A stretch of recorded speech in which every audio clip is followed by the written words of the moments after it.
So another really interesting bike, certainly for me anyway, I'm not sure so much for Darren, but certainly for me, KTM's new middleweight adventure bike. Their 790 Adventure, which is their road variant, and the Adventure R, which is kind of more off-road biased, which we've just got behind us.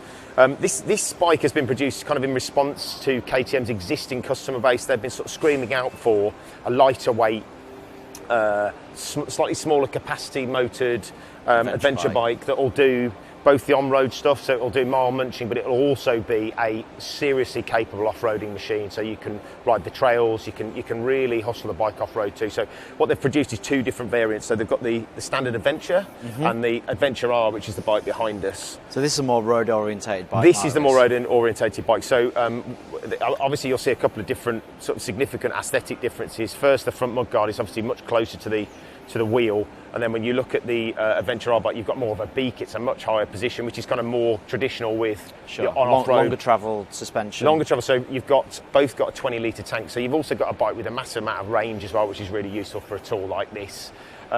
You've got Karoo knobblies on that one. Avon have taken care of the tyres on this, so you've got a much more road biased tyre on this bike as well, whereas something that's much more off-road biased on the R spec bike.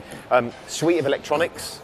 So cornering ABS, TFT screen, optional cruise control.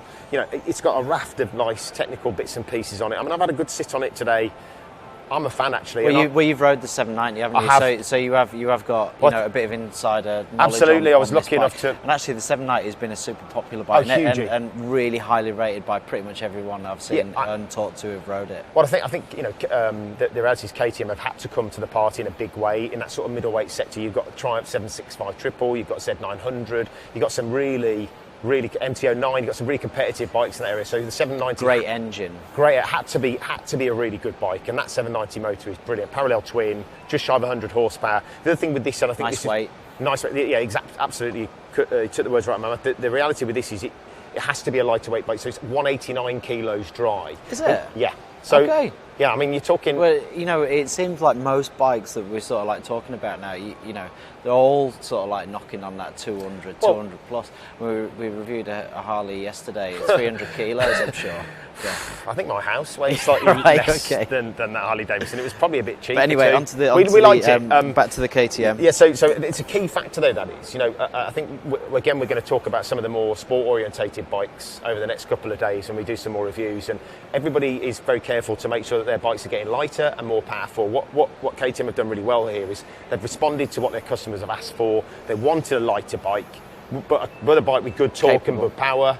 And having ridden the 790, it goes tremendously well. It's got a hugely characterful motor, but loads of torque, good linear spread of power. But on a lighter weight bike, you can, this is a bike you could, if you dropped it, you could probably pick it up.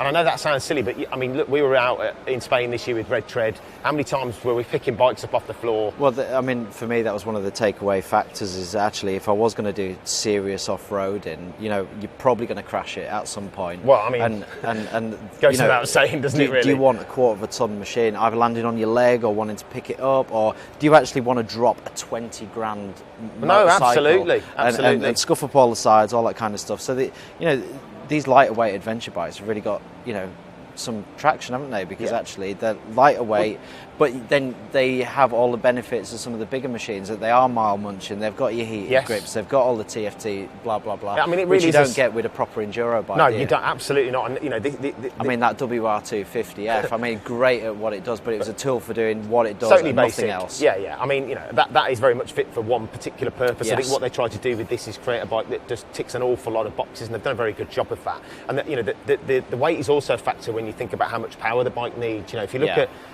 dare I say it, something like a GS, you're talking about quarter of a ton, nearest, damn it. You certainly put some panniers on it and a full tank of fuel.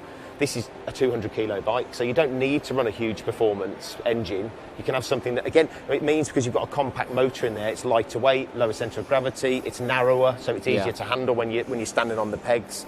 It does tick an awful lot of boxes. I mean, styling-wise, well, I guess it's like anything, isn't it? It's a matter of opinion. I really like it. I particularly like it with the white fairing rather than the orange. The only sort of big come over to this one, Mark. ambiguous area with this bike at the moment is, of course, that we don't know how much it's going to be priced at. Now, I did have a sneaky little word with one of the guys who's working on the stand this week, and I think we were both in rough agreement. I think 12-ish is probably going to where you're going to start. But is that right? again, you could have a suite of accessories, sump guards, all this type of thing. I mean, there's loads of different bits and pieces you want to put on it. If well, you were sump guard is the standard, must be right. Do you know what? I'm not entirely sure. I'd have to have a look. Obviously, the pricing. But it's a isn't proper there. sump guard, it's not a nod to one. It is a proper sump guard. Absolutely. The only other area I'm slightly not so clear about is obviously all this side mounting and stuff. Yeah. You're going to whack the hell out of that if you drop it. And obviously a direct competitor would be something like the brand new Tenere 700. I think. In my own personal opinion, just looking at it, I would sort of, if you're going to give me the choice, one or the other, I'd probably take the Tenere at this point. I think the key word here is compromise, isn't it? And I think we're going to look at that Tenere, and again, it's a really interesting motorcycle, a motorcycle that I think Yamaha have been threatening to produce for a good period of time. Again, we were here last year. They had the prototype, the concept variant, and it was obvious it was going to come. But I do think that is a significantly more off-road bias bike.